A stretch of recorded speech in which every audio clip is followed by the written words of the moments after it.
on. What? Let's do this.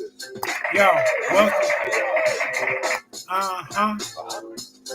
George Mason in the house, baby. Comedian George Mason on the George Mason Show. How about that?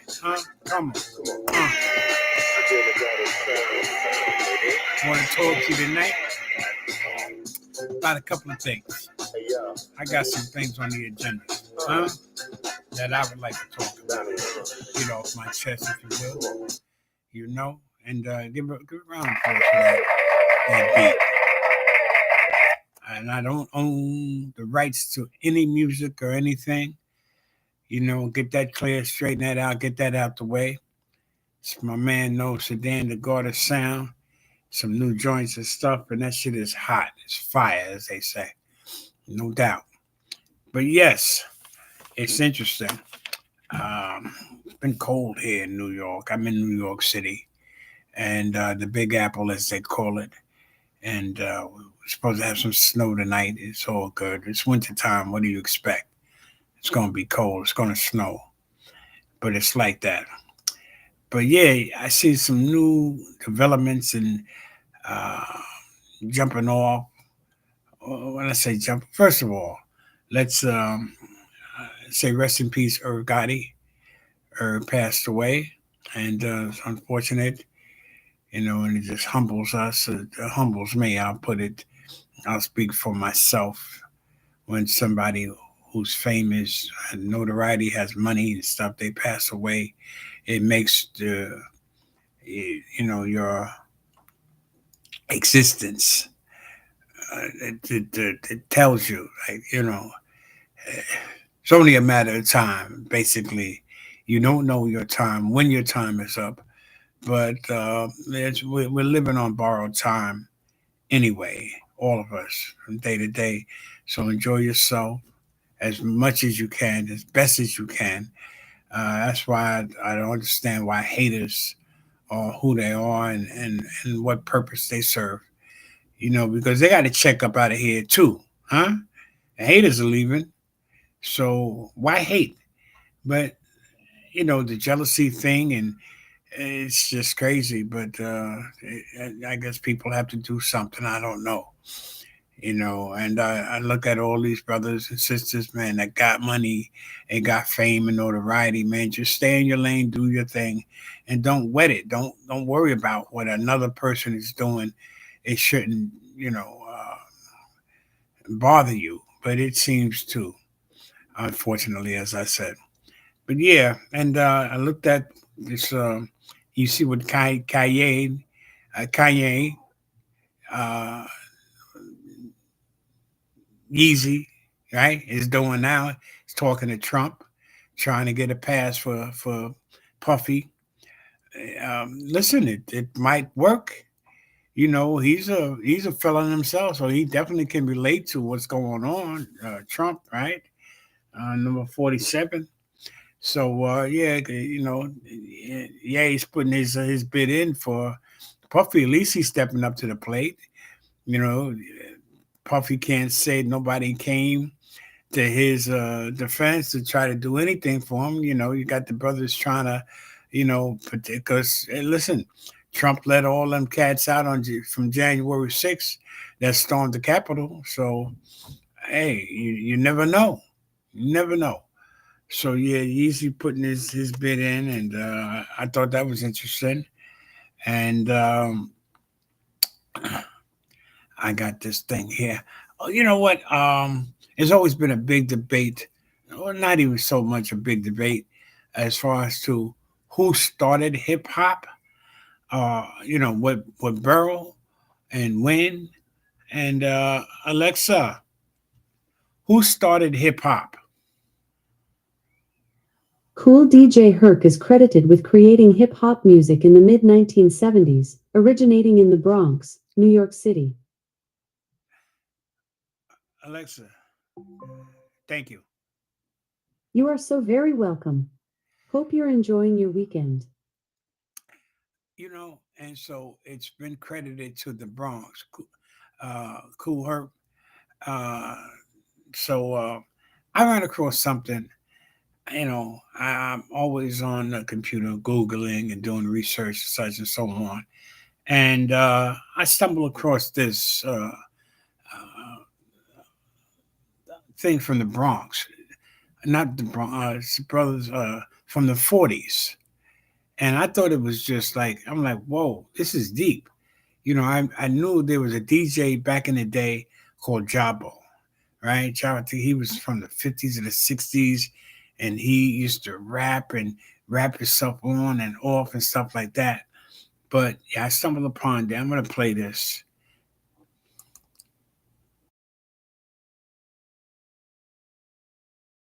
Began. Where did it begin at? When did it begin?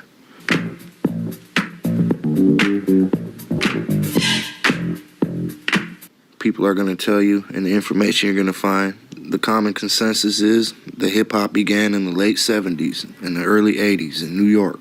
I said the hip, the hip, the hip, to the hip hop, you don't stop the rocker to the bang, bang, boogie, say up, jump the boogie to the rhythm of the boogie to beat. Right? Right, okay. Now what you hear is not a test, I'm rapping to the beat. Well, what if I showed you a video from the 40s or the 50s, right? 20, 30 years before they say it began. Mabel Lee, what are you doing back here? Well, I have an old favorite that I'd like to see. You like to see? What is that?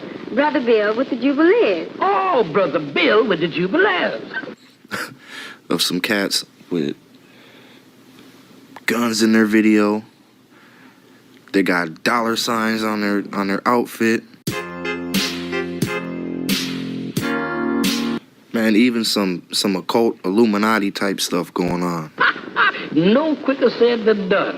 Checkerboards and crystal balls. Groupies in the video.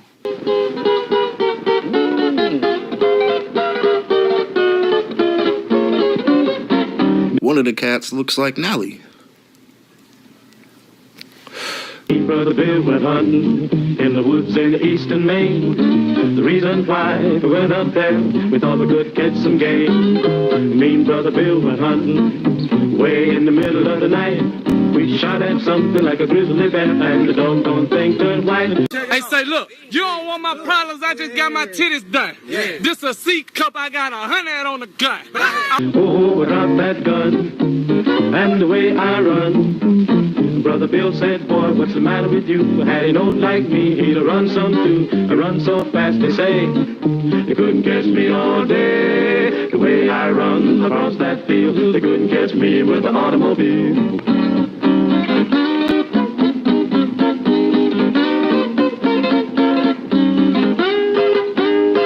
I dropped that gun, and the way I run.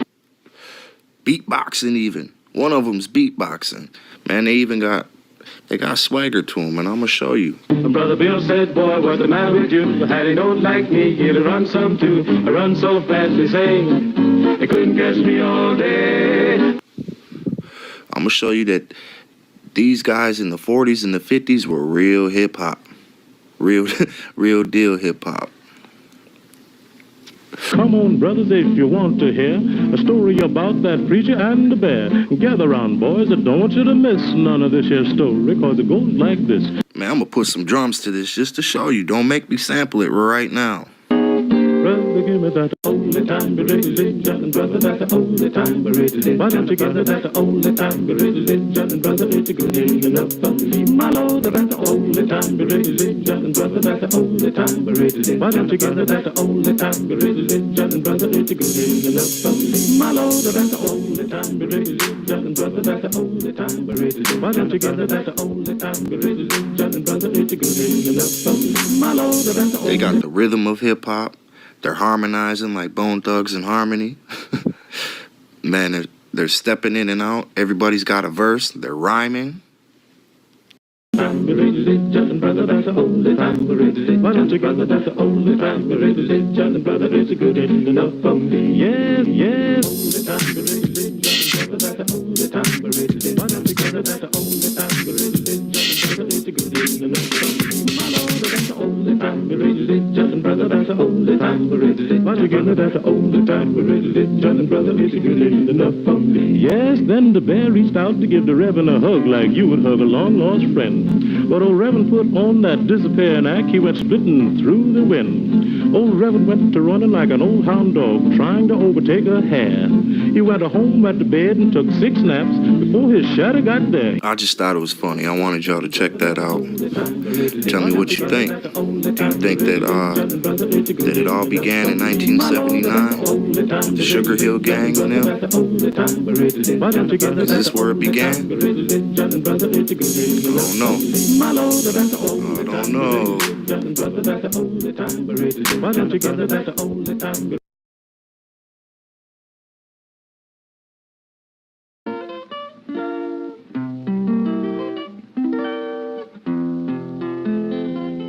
Well, it's over and over. Oh, no, oh, no, God's gonna ride on the winning side, but it's over and over. Oh, no, God's gonna ride on the winning side. Brother Noah, my God's talking, said he would ride on the wind and tide. Hey, children, stop still and listen to me. God walked down to the brandy sea. He declared that the Eve was the son of man, and then he decided to destroy the land. He spoke to Noah. Noah stopped. He said, Noah, I want you to build me an ark. I want you to build it 3 cubits long. I want you to build it big and strong. I want it 50 high and 50 wide, so it will stand the wind and tide. It's oh, Noah, oh, Noah. Oh, Noah, God's gonna ride on the winning tide. Well, it's a oh, Noah, oh, Noah, oh, Noah, God's gonna ride on the winning tide. God's gonna ride on the winning tide. God's gonna ride on the winning tide. Oh, Noah, brother Noah, my God's talking. Said he would ride on the wind and tide. Well, after the foundation was laid, then Noah began to hew and build. The ringing of the hammer cried judgment, the hewing of the saw cried sin and repent. 100 years he hammered and sawed, building the ark by the grace of God. Now when the ark was done, God's voice was heard. He said, now Noah, let me tell you what to do. Calling the animals 2 by 2, so he called them in the ark. 2 by 2, he called the birds, the ox with the kangaroo. Then he called and Japheth, the ham and sham. Then God began to flood the land. He raised his hands to heaven on high, shook the stars and moon from the sky, shook the mountain, he troubled the sea, hit the wind to his chariot wheel. He stepped on land, stood on the shore, and declared that time there wouldn't be no more. But it's oh, Noah, oh, Noah, oh, Noah, God's gonna ride on the winning tide.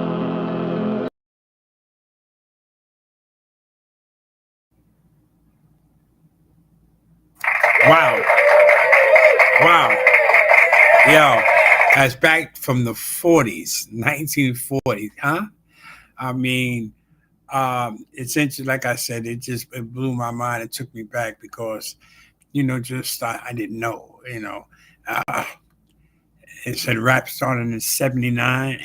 And then I look and I said, okay, from 1940, it's deep. But the brothers could harmonize, they could sing, they were sharp back in the day, huh? And they were doing their thing. And he said the one brother looked like Nelly. So, yeah, the Jubilees, interesting, man. So, yeah, this is Black History Month. And like I always say, I do the Black History, not even in February. I do it all throughout the year. I try to keep it positive, keep it on the up note, upbeat, if you will. And I stumbled across something else as well. My good friend Ray Evans, who's the chairman of the historical Pleasant Grove Restoration Project in Alcola, North Carolina. It's a historical black school back and it helped a lot of people come up. And Ray Evans is trying to restore. He's working effortlessly and to get it all together. And so that's what's up. So yeah, Ray hit me up with a bit of information about his great. Uh, what's up, Lydia? Lydia, what's up, baby girl, my sister? God bless you on the check-in. How you doing, girl? He was born then, right? You got jokes. You funny. And yeah, so I probably right around that time. But listen, you know what? A lot of people always talk about the good old days back in the, the depression. He had the depression back then. I really don't know what was good about those days back then. You had the outhouses, wooden teeth. I don't know what was good, huh?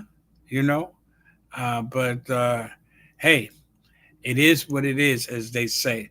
But yeah, my boy Ray Evans, he got the historical. This is it here, uh, Pleasant Grove Restoration Project. That's Ray's project now. Joy, peace, wonder, prosperity, laughter, cheer, happiness, goodwill, happy holidays. They say from Alcola, South Carolina. I said North Carolina originally, right? But yeah, his great grand uncle, uh, this brother here. I stumbled upon this. It's American History Month. Hollow Roughhouse Wilson. And I looked, I did some more research to see if I had any footage, if I could find any footage on this brother. And I did. And this is what I came up with.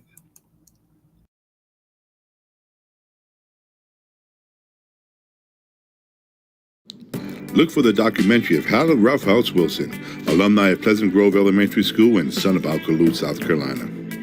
In 1960, he became the first African American to win the AAU championship, capturing the heavyweight title in Greco-Roman wrestling. In 1962, he was the first African American to represent the United States in the World Championships.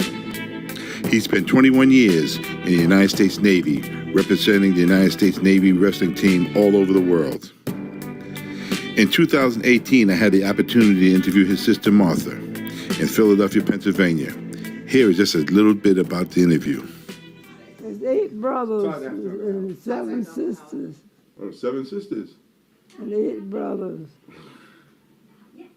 So when Hal was small, what do you guys used to do with him? When he's small. Yeah. He never was small.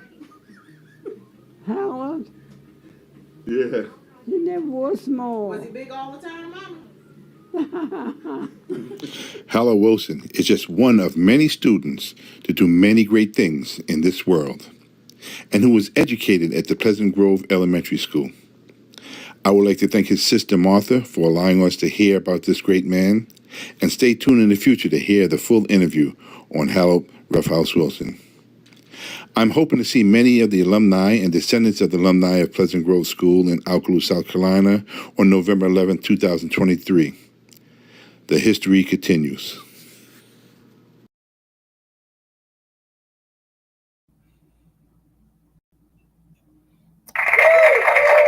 Howard Roughhouse Wilson. Interesting. Again, it's just like you got Eddie Prather on the check-in and Lydia going back and forth with their comments that, taking shots at me here and there. It's like that. They laughing and shit. It's all good. But I love you both. But yeah, Eddie Prometheus Prather, he might be back then, But then again, hey, if he is, he's blessed. He's here now.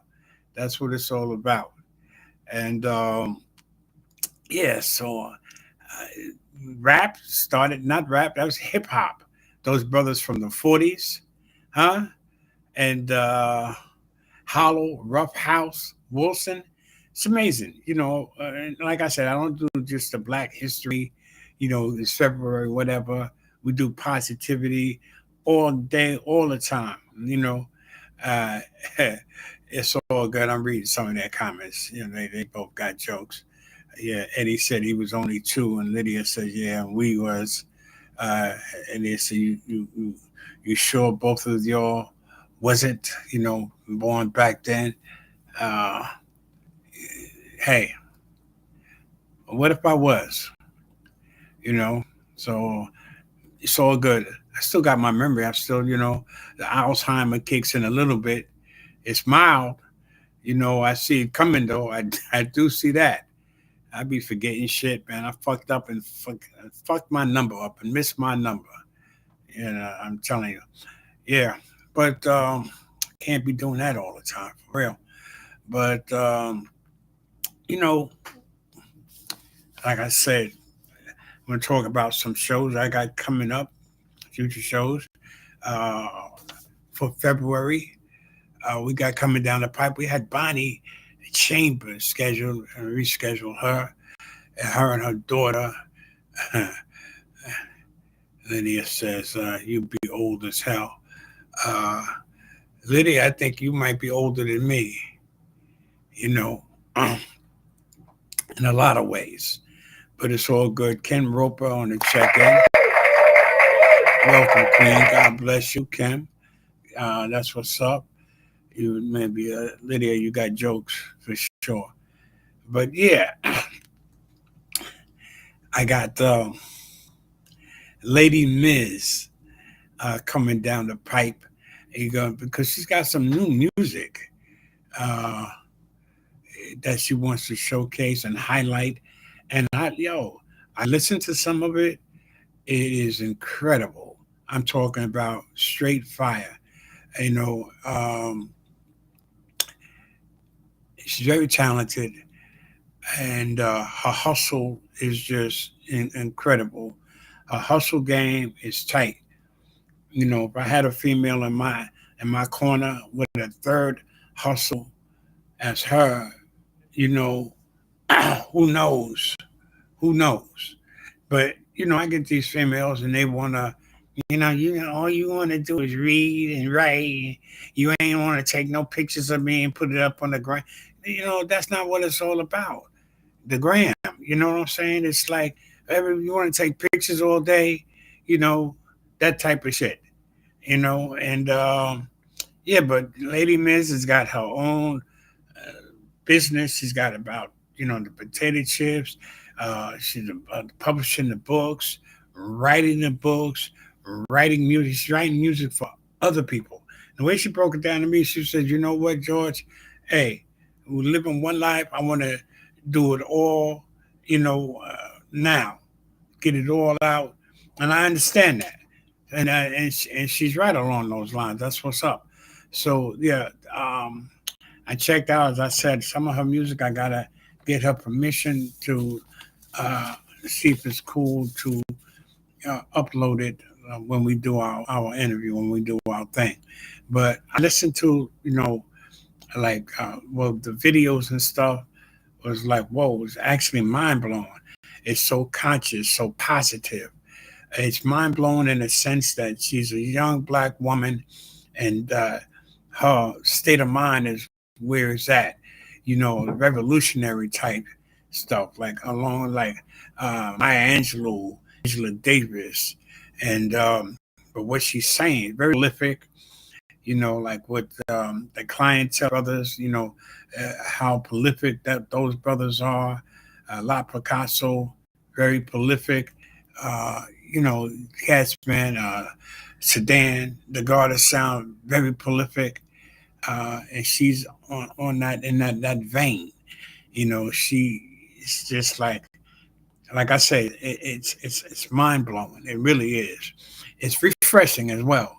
Chucky Chuck on the check-in, huh? Yeah, give it up for Chuck.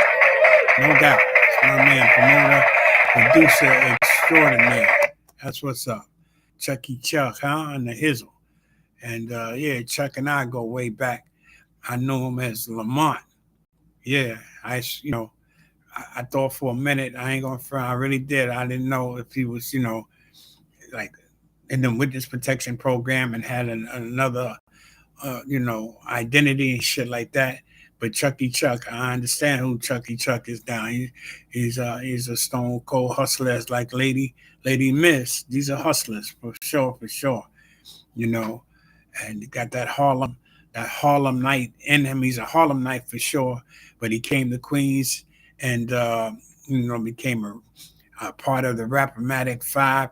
I don't know if you just tuning in, but yeah, Chuck, I was schooling everybody on when rap started back in the 40s.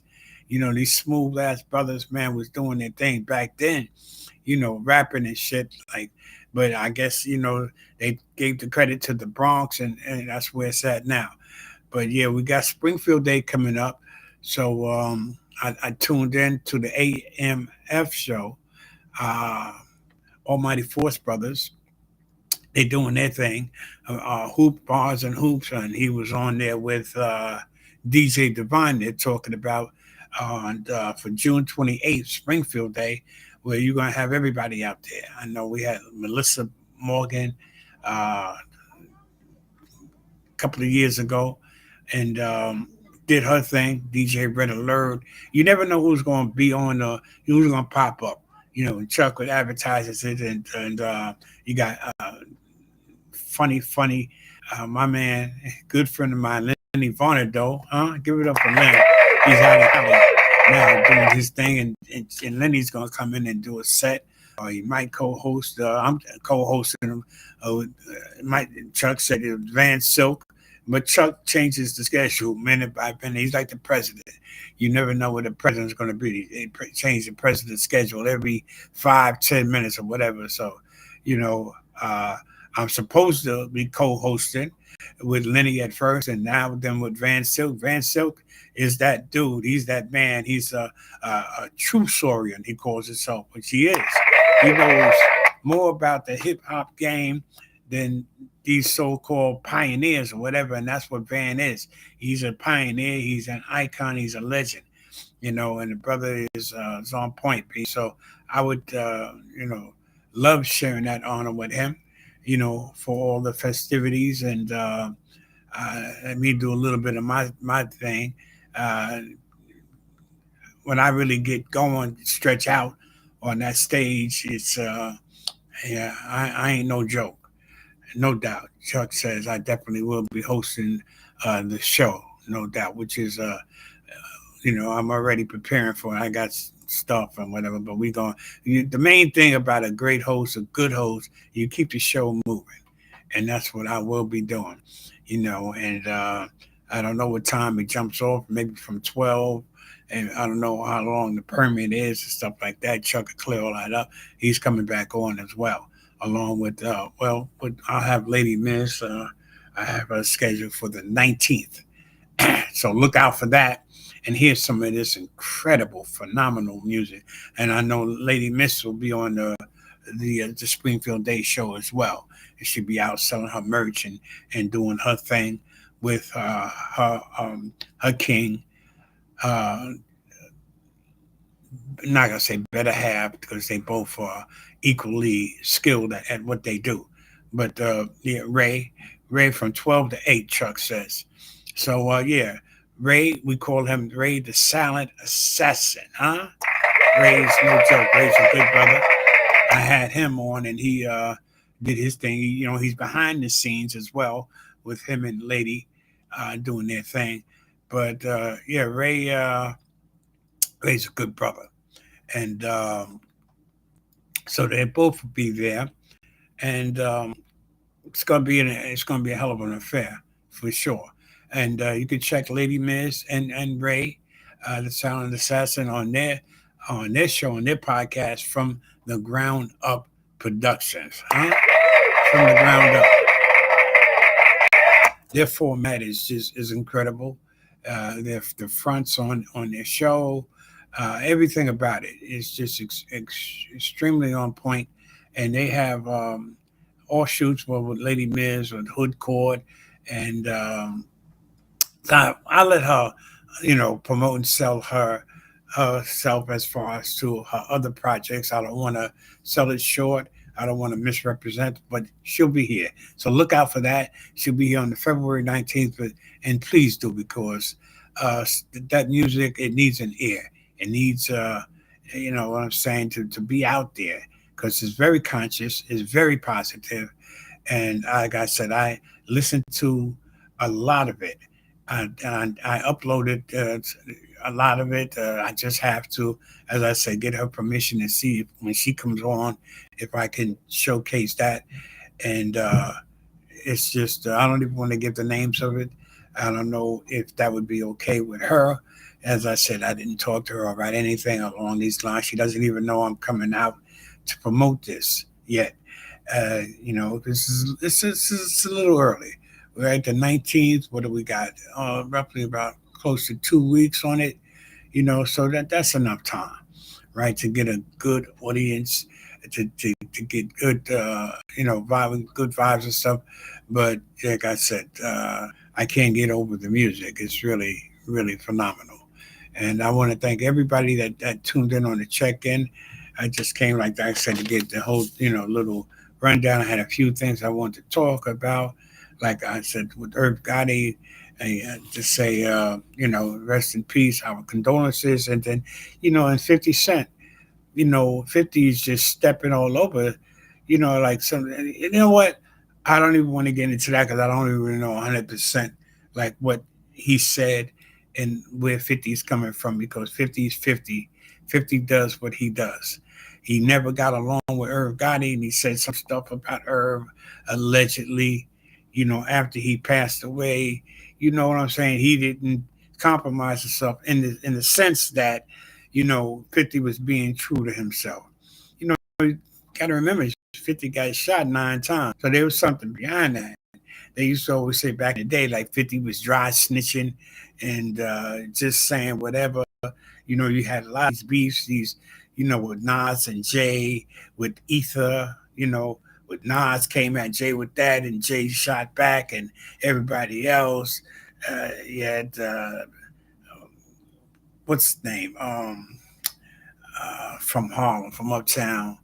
Uh, oh man, I was just watching him the other night, and the thing about it is just that Murder Mook, right? Murder Mook, yeah, Murder. You know, probably one of the best battle rappers. You know, a few years ago. Now I haven't heard too much about him lately, but you know, Mook used to get at everybody. But that's what 50 does. 50 comes at everybody. You know, I remember when Ice Cube made that diss record about, you know, NAA, um, Vaseline. That shit was cold. It was hard and it was cold. But no Vaseline. That's what it was called. No Vaseline. Um, Alexa, Ice Cube's song, No Vaseline. Who was that about? No Vaseline by Ice Cube on Amazon Music. Damn.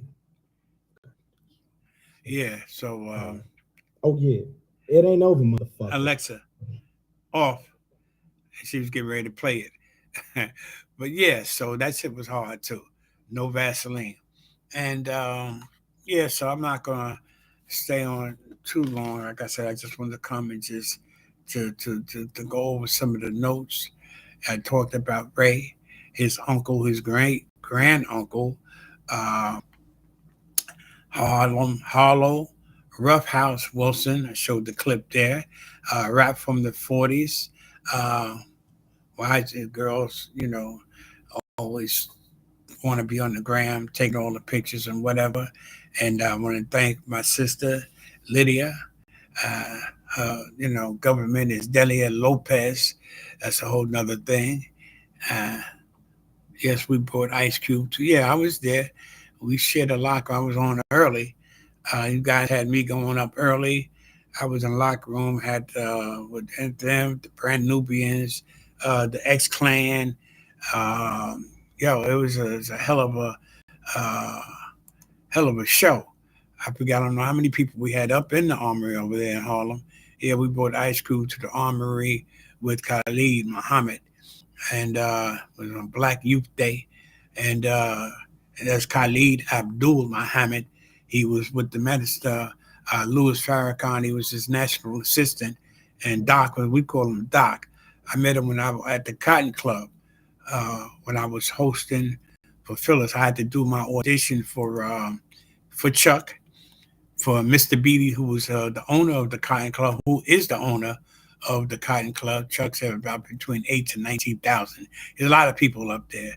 I remember that. I was standing up there. Doc kept telling me to put the mic closer to my, whatever. The acoustics wasn't as great as it should have been for a venue that size, in my opinion.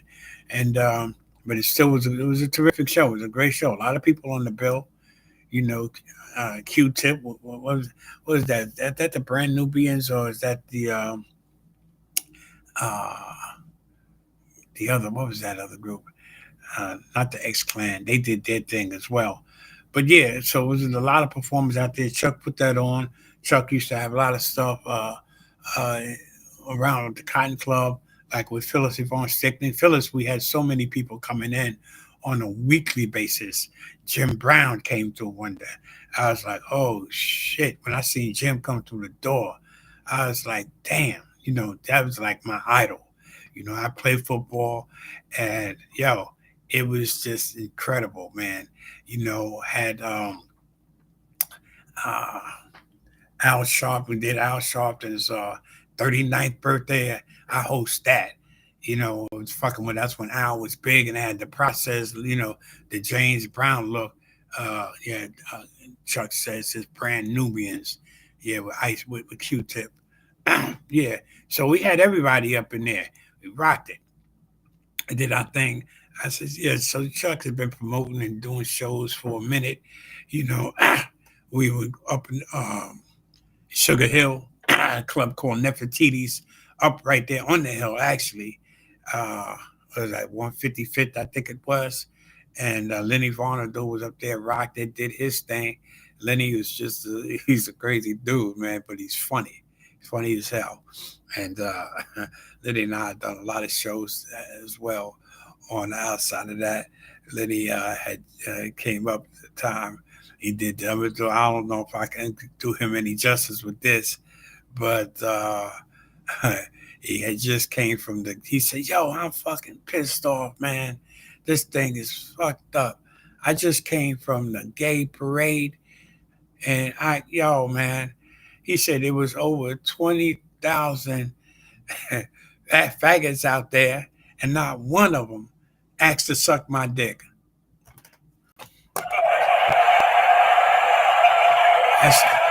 That's Lenny Varnado. I mean, that's not mine, but that's Lenny's. So it just gives you an idea of the type of mentality, the sense of humor that he has as far. But that's just one little bit. Lenny's off the cuff. You never really know what Lenny's going to do, to be honest with you. Yeah, we had Ozzy Davis, Ruby D, Gregory Hines at the Cotton Club on a weekly basis. And like I said, I had the pleasure of hosting that. And then we had the great Phyllis Yvonne Stickney as well. From I think it was Thursday night, that I remember the show being. And Eddie Prather, Eddie went up as well. I told the story with Eddie. Eddie had ran into a little incident, where he had got jumped. We're talking Harlem. We're talking the Bronx. Eddie was in the Bronx at that time, up there in the High Bridge section on Ogden Avenue, and he came downtown to the Bronx to Harlem to go do his thing at the Salt and Lime Pepper Company. He was doing a play, and then he was also doing stand-up. He had an hour of material that he was working out. And so he'd go there and do his thing and rehearse. And so they were on their way, him and a good friend of his, and they going to the Jets, through the projects. And these dudes came up on them and started, like trying to sell them some work, some crack or whatever. And they patting their pocket, yo, man. And the way they confronted him from the story, from what I got, it was, real fucked up. So they wasn't smoking, they wasn't buying, so they wasn't, so these guys were trying to rob them, and they got physical, what I'm saying? Like 30, 40 guys out there. So Ed and his man had to fend off or try as best as they could, these dudes, and it didn't go well, 40, 50, come on, how would, what I'm saying, realistically, unless you're going to, he got a little something to back him up, and you know what I'm saying. So they didn't uh, they didn't do that. Long story short, Ed was telling the story to me, Mr. Beatty, Lamont, and the way he told the story was funny. It's like that scene in Goodfellas where Joe Pesci says, he says, he tells Joe, hey, you're funny. You're a funny guy.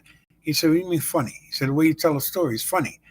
But that's how it was. Eddie told us shit. It made it sound funny. Wasn't nothing funny about it. And I said, yo, Eddie, I said, partner, check it, man. You need to go up. That shit is funny as hell. Everybody was egging him on. He was like, nah, I'm not ready. Nah, I'm not ready. Not ready. And we should have listened to him. Coaxed him to go up. And as soon as he walked up on stage, he pulled out his knife. On stage, switched a hook bend, and flicked it open. And the first, as soon as he got up, and he said, all right, you motherfuckers, all right, come at me now. So he flashed back to that incident that happened in the park, a couple of weeks ago. And me, Mr. Beatty, and Lamont went to the back. I went to the back because I said, shit, if he, comes off the stage, I'm out the door. Feel me? I mean, I'm right near the door. So I'm thinking, I don't know why Lamont and Mr. Beatty came back there, and Beatty owning, and they trying to coach me. Yo, George, go get him off. Get who off? Huh? Nah, I don't know that dude up there right now. I'm not going up there. So yeah, they tried to get me to go get him to come down. Nah, no way, Jose. I'm good money. He'll come down, when he comes out of that. And he did, it came to him like where he was, the realization, because it was quiet. It got real, real quiet. Yeah, and then, he put his knife away and walked off the stage.